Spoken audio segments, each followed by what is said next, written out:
అనేది వాడాలి. సో అప్పుడే కదా మన నాలెడ్జ్ అంటే ఇంటిగ్రిటీ అనేది పెరుగుతుంది. సో అది ఒక పాయింట్ ఆఫ్ వ్యూ. సో అదంతా పక్కన పెట్టేద్దాం. సో ఇప్పుడు వచ్చేసి అది మన కోసం ఏం చేయగలదు అంటే, సో అది ఎక్స్ప్లెయిన్ చేస్తుంది, టీచ్ చేస్తుంది, అంటే కోడ్ రాస్తుంది, అంటే కోడ్ ఎక్స్ప్లెయిన్ చేస్తుంది, అంటే మనకు ఐడియాలజీని ఇస్తుంది, అంటే క్రియేటివ్ థింగ్స్ అనేది చేస్తుంది, బ్లాగ్స్ ఎడిట్ చేస్తుంది, ఇమేజ్ జనరేట్ చేస్తుంది, అంటే మన ప్రాబ్లమ్ ని అర్థం చేసుకుని సో అదంతకు అదే సొల్యూషన్స్ అనేది ప్రిపేర్ చేస్తుంది. సో మన ఐడియాలజీని క్రియేట్ చేసి అది ఆటోమేటిక్ గా అవుట్పుట్ అనేది సింపుల్ వేస్ గా ఇస్తుంది, క్వశ్చన్ సాల్వ్ చేస్తుంది, సమ్మరైజ్ చేస్తుంది, క్రియేటివ్ అవుట్లైన్ ఇస్తుంది, బేసిక్ కోడ్ లో హెల్ప్ చేస్తుంది, అండ్ అడ్వాన్స్ థింగ్స్ లో అనేది సింపుల్ వేస్ గా మనకు అర్థం చేసుకుని క్వశ్చన్స్ అనేది సాల్వ్ చేస్తుంది, డేటా అనలైజ్ చేస్తుంది, road maps, creative things, almost all మనకు high level of thinking, creativities అన్ని మనకు చాట్ జీపీటీ అనేది ఇస్తుంది.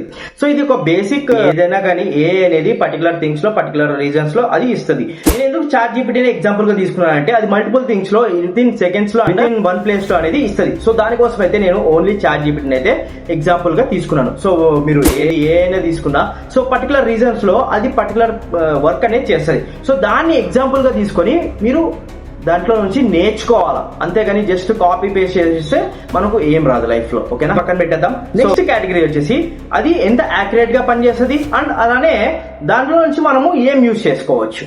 సో ఇది సెకండ్ కేటగిరీ. సో మనందరికీ తెలిసిండేది, వర్క్ ఏదైనా సింపుల్ గా అండ్ ఫాస్ట్ గా అండ్ స్మార్ట్ వర్క్ గా అయిపోతుంది అంటే మనము